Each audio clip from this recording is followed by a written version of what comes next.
그날 문 하나가 열렸다. 그리고 닫히지 않았다. 그 문 너머로 아무도 모르는 진실이 새어나왔다. 고성이는 밤마다 같은 꿈을 꿨다. 비 오는 골목, 젖은 아기 담요, 그리고 사라진 울음소리. 꿈에서 깰 때마다 그녀의 손은 축축하게 젖어 있었다. 그건 눈물 때문인지 기억 때문인지 아니면 지워지지 않는 죄책감 때문인지 알 수 없었다. 어둠 속에서 그녀는 자신의 손바닥을 바라보았다. 주름진 손등 사이로 과거가 스며들어 있는 것 같았다. 손끝을 비비며 그녀는 중얼거렸다. 왜 나는 매일 이 꿈을 꾸는 걸까? 대답은 없었다. 다만 창문 너머로 새벽빛만 차갑게 스며들 뿐이었다. 그녀는 침대 가장자리에 앉아 손을 바라보았다. 이 손으로 무엇을 했던가? 누구를 안았고 누구를 놓아버렸던가? 기억은 흐릿했지만 감정만은 선명했다. 후회, 그리움, 그리고 말로 표현할 수 없는 공허함. 가슴 한가운데가 텅 비어 있는 것 같았다. 무언가를 잃어버렸다는 확신만이 그녀를 짓눌렀다. 며칠째 이어지는 두통, 관자놀이를 짓누르는 무게, 병원 예약 문자가 울렸다. 건강검진 혈액 샘플 보관 3개월. 하찮은 문장이었다. 그러나 그날따라 이상하게 마음이 불안했다. 마치 누군가 그녀의 비밀을 열람하려는 것처럼. 피 속에 숨겨둔 진실이 드러날 것 같은 불길한 예감이 밀려왔다. 손에 든 휴대폰이 무겁게 느껴졌다. 화면 속 글자들이 흐릿하게 번졌다. 그녀는 눈을 감았다. 심장이 불규칙하게 뛰었다. 이건 괜찮아. 아무 일도 없을 거야. 스스로를 다독이는 목소리는 떨리고 있었다. 혈액, 그 단어가 그녀를 올감했다. 피는 거짓말을 하지 않는다. 아무리 입을 다물어도, 아무리 과거를 묻어도 피는 진실을 말한다. 그녀는 손을 떨며 휴대폰을 내려놓았다. 가슴이 조여왔다. 숨쉬기가 어려워졌다. 창문을 열었다. 찬 공기가 폐를 채웠지만 불안은 가시지 않았다. 성재는 그 불안의 냄새를 알아차렸다. 평소 같으면 철저하게 감정을 감추는 어머니였다. 그러나 며칠 전부터는 말끝마다 떨림이 묻어 있었다.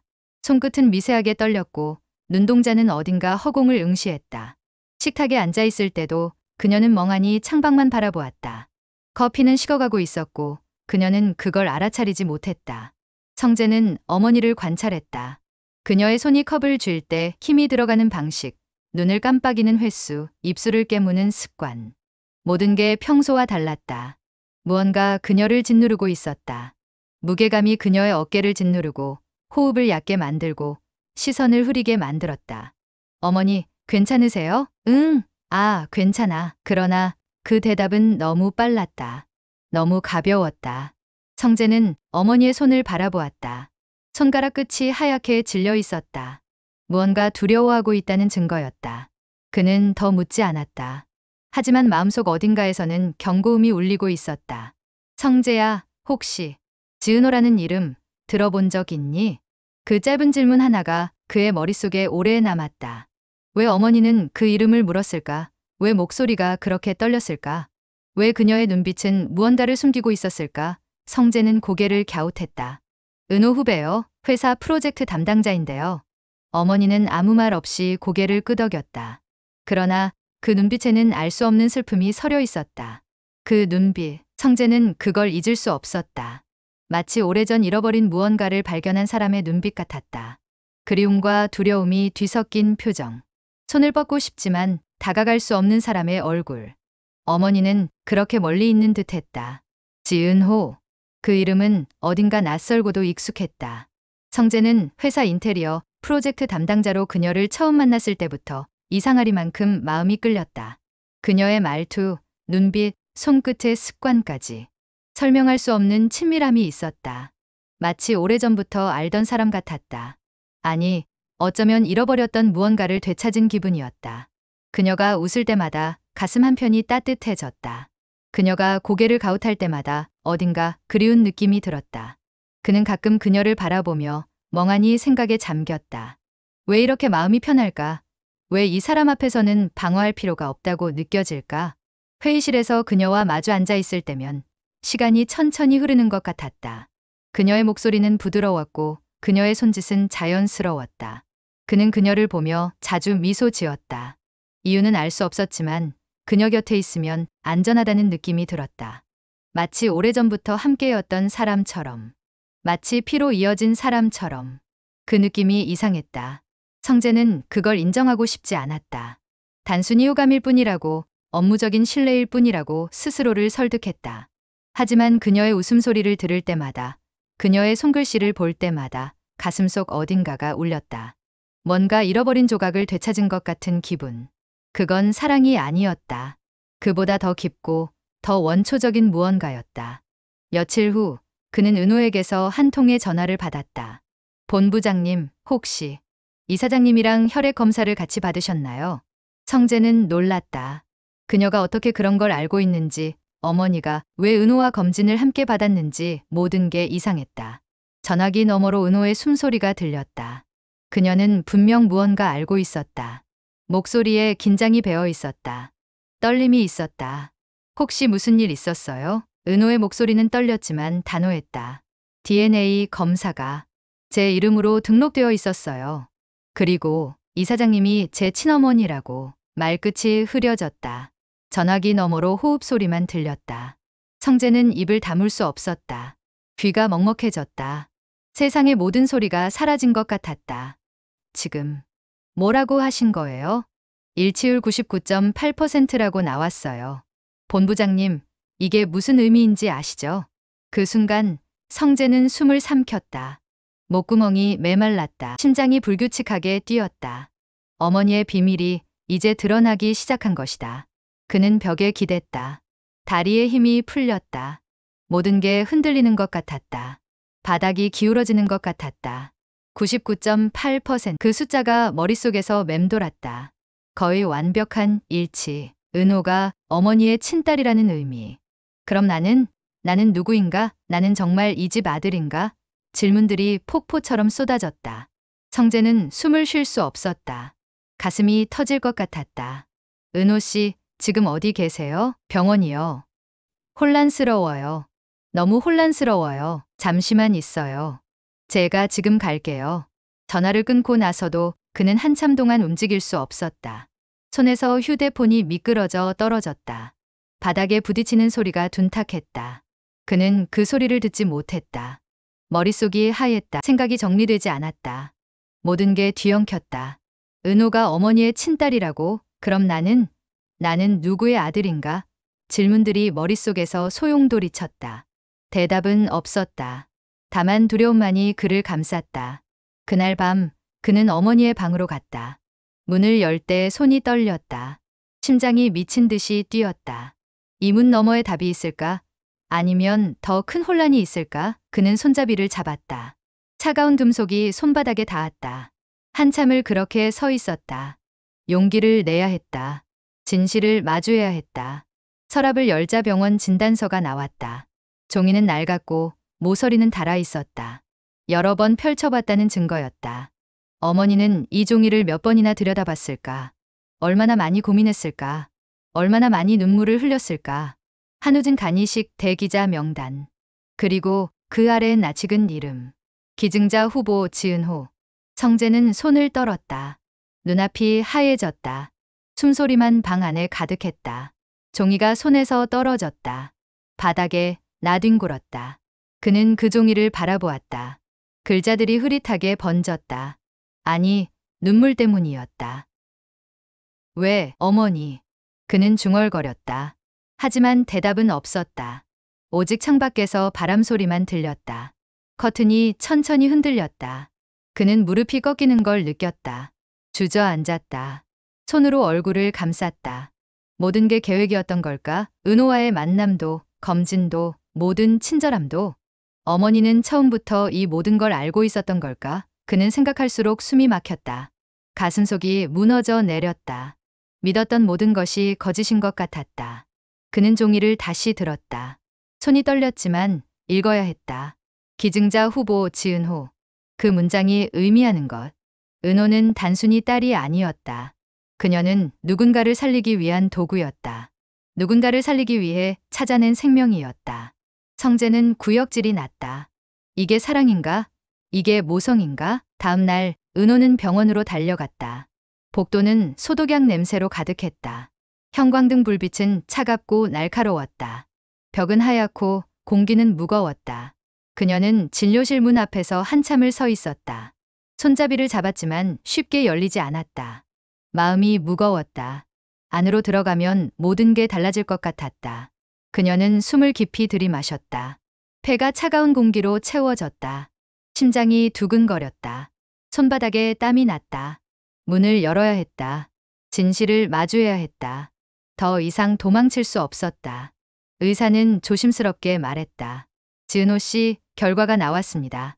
유전자 일치율 99.8%. 고성희 이사장님은 당신의 친모로 확인됩니다.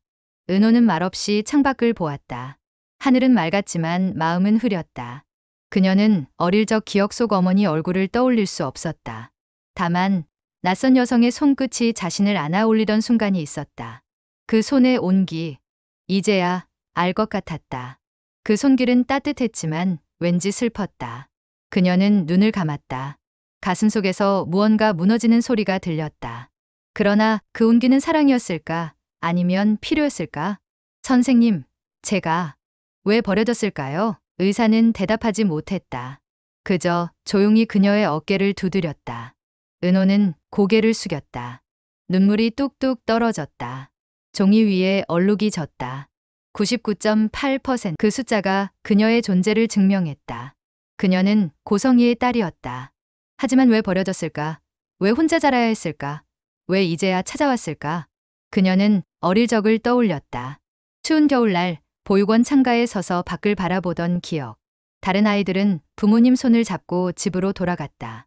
그녀만 혼자 남았다. 아무도 그녀를 데리러 오지 않았다. 그녀는 그때 다짐했다. 혼자서도 잘 살 수 있다고. 누구도 필요 없다고. 하지만 지금 어머니가 나타났다. 친어머니가. 그리고 그 이유가 무엇일까? 사랑 때문일까? 아니면 다른 이유가 있을까? 그날 저녁 성재는 고성희의 차 블랙박스를 열었다.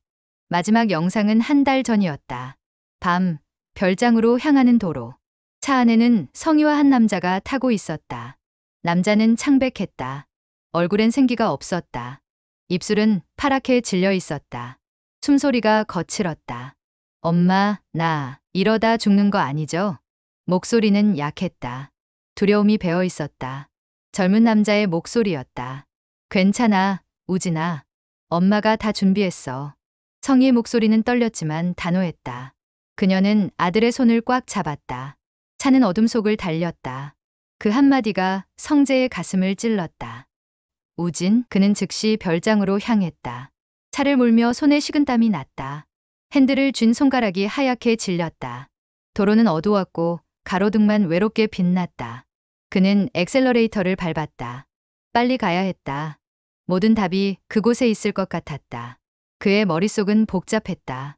우진이라는 이름. 들어본 적 없는 이름. 어머니에게 또 다른 아들이 있었던 걸까? 왜 숨겼을까? 왜 아무도 말하지 않았을까? 그는 핸들을 세게 쥐었다. 손톱이 손바닥에 파고들었다. 별장에 도착했을 때는 이미 밤이 깊어 있었다. 문이 잠겨 있지 않았다. 그는 천천히 문을 열었다. 삐걱 소리가 났다.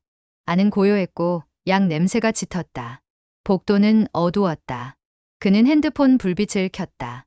천천히 안으로 들어갔다. 침대 위에는 링거를 맞은 청년이 있었다. 그는 눈을 감고 있었다. 숨소리만 작게 들렸다. 성재는 천천히 다가갔다. 청년의 얼굴을 자세히 보았다. 어딘가 익숙한 윤곽이었다. 눈매, 코, 입술. 거울 속 자신의 얼굴과 닮아 있었다. 우진아, 낯선 이름이 입에서 흘러나왔다. 청년이 천천히 고개를 들었다. 눈을 떴다. 그 눈빛은 맑았지만 슬펐다. 그리고 놀라움으로 가득했다. 형? 숨이 막혔다. 그는 자신을 형기라 불렀다. 모든 조각이 연결됐다. 성재는 뒤로 물러났다. 벽에 등을 기댔다. 다리가 풀렸다. 너, 나를 어떻게? 엄마가 다 말했어요. 당신은 나보다 5분 먼저 태어난 형이래요. 뭐라고? 우린 쌍둥이래요. 난 어릴 때 병원에서 바뀌었다고. 다른 가정에 입양됐다가 나중에 다시 찾았대요. 근데 그땐 이미 너무 늦었대요. 전 이미 아팠고 간이 망가져 있었대요. 성재는 뒤로 물러났다. 머릿속이 하얘졌다. 그동안의 어머니의 눈물, 그녀의 모든 행동이 이제 하나로 엮였다. 딸을 찾은 이유, 검진을 함께 받은 이유, 모두 한 아이를 살리기 위한 계획이었다. 그는 벽을 짚었다. 다리가 후들거렸다. 쌍둥이. 그 단어가 머릿속에서 맴돌았다. 그럼 모든 게 설명됐다. 은호에게 느꼈던 이상한 친밀감. 피로 이어진 느낌. 그건 사랑이 아니었다. 그건 혈육이었다. 그들은 남매였다. 그럼 은호는 우진은 고개를 숙였다. 눈물이 볼을 타고 흘렀다. 엄마가 형 대신 데리고 온 아이래요. 혈액형이 맞았대요. 조직도 맞았대요. 그래서 날 살릴 수 있는 유일한 방법이었대요. 잘못된 선택이었대요. 하지만 이제 돌이킬 수 없대요. 성재는 몸이 굳었다. 이건 단순한 비밀이 아니었다. 누군가의 생명 위에 쌓인 사랑, 누군가의 인생을 바꾼 죄였다. 그는 주먹을 쥐었다. 손톱이 손바닥에 파고들었다. 아팠지만 그 통증이 오히려 현실을 느끼게 했다. 은호. 그녀는 기증자로 키워진 것이었다. 사랑이 아니라 필요로, 딸이 아니라 도구로. 그는 구역질이 났다. 어머니가 그럴 수 있었을까? 그토록 따뜻했던 사람이 그렇게 차갑게 계산할 수 있었을까? 그날 밤 그는 어머니를 마주했다. 어머니는 거실 소파에 앉아 있었다. 창밖을 바라보고 있었다. 등은 굽어 있었고 어깨는 떨리고 있었다. 그녀는 울고 있었다. 소리 없이, 조용히, 그렇게 혼자. 어머니, 우진이 얘기 다 들었어요. 성희는 한참 침묵했다. 그리고 조용히 말했다. 성재야, 엄마는 선택을 잘못했어. 하지만 그땐 그게 옳다고 믿었어. 우진이를 살려야 한다고, 그게 엄마의 의무라고 믿었어. 왜 하필 은호예요? 그 아이는 너 대신 살려야 했던 아이였어. 너와 같은 피를 가진 아이가 있어야 우진이가 살 수 있었거든. 혈액형이 맞아야 했고 조직도 맞아야 했어. 그 아이만이 유일한 희망이었어. 그래서 엄마는 사람을 기증자로 키운 거예요. 성재의 목소리가 떨렸다. 분노가 아니었다. 슬픔이었다. 배신감이었다. 성희는 대답하지 않았다. 그녀의 눈에 눈물이 맺혔다. 주름진 얼굴에 눈물이 흘러내렸다. 모성이라는 게 그런 거야. 누굴 살리기 위해 누굴 잃어야 하는 그 선택을 해야 하는 거야. 엄마는 그냥 두 아들을 모두 살리고 싶었을 뿐이야. 하지만 방법이 없었어. 기증자를 찾을 수 없었어. 그래서 말끝이 흐려졌다. 그녀는 얼굴을 손으로 감쌌다. 어깨가 들썩였다. 그때 문이 열리고 은호가 들어왔다. 그녀의 눈빛은 붉게 젖어 있었다. 눈가엔 눈물 자국이 말라붙어 있었다. 머리는 흐트러져 있었고 옷깃은 구겨져 있었다. 그녀는 성희를 바라보았다. 그 눈빛은 복잡했다. 분노도, 슬픔도, 그리고 이해도 섞여 있었다. 이제야 알겠어요. 왜 나를 그렇게 다정하게 대해주셨는지, 왜 제 손을 꼭 잡아주셨는지, 왜 제 머리를 쓰다듬어 주셨는지. 그건 사랑이 아니었어요. 그건 죄책감이었어요. 은호야, 미안하다. 정말 미안해. 성희가 손을 내밀었지만 은호는 물러섰다. 사랑이라고 믿었던 게 결국 필요 때문이었다면 그건 사랑이 아니에요. 저는 그냥 누군가를 살리기 위한 도구였던 거잖아요. 제 존재 이유가 그거였던 거잖아요. 성재는 그 장면을 지켜보았다. 세 사람 사이에 긴 침묵이 흘렀다. 바람이 커튼을 흔들고 밤이 깊어갔다. 시계의 초침 소리만 방 안에 울렸다. 틱톡, 틱톡. 시간은 흘렀지만 그들은 멈춰 있었다. 잠시 후 성희가 무릎을 꿇었다. 천천히, 조심스럽게. 그녀의 무릎이 바닥에 닿았다. 차가운 바닥이 살을 스쳤다. 은호야, 그래도 널 만나 행복했어. 너를 볼 때마다 내가 잃어버린 딸을 다시 보는 것 같았어. 내가 웃을 때마다 내 마음도 따뜻해졌어. 그건 거짓말이 아니야. 처음엔 필요 때문에 찾았을지 몰라도 시간이 지나면서 진짜 사랑하게 됐어. 진짜로. 은호의 눈가에 눈물이 맺혔다.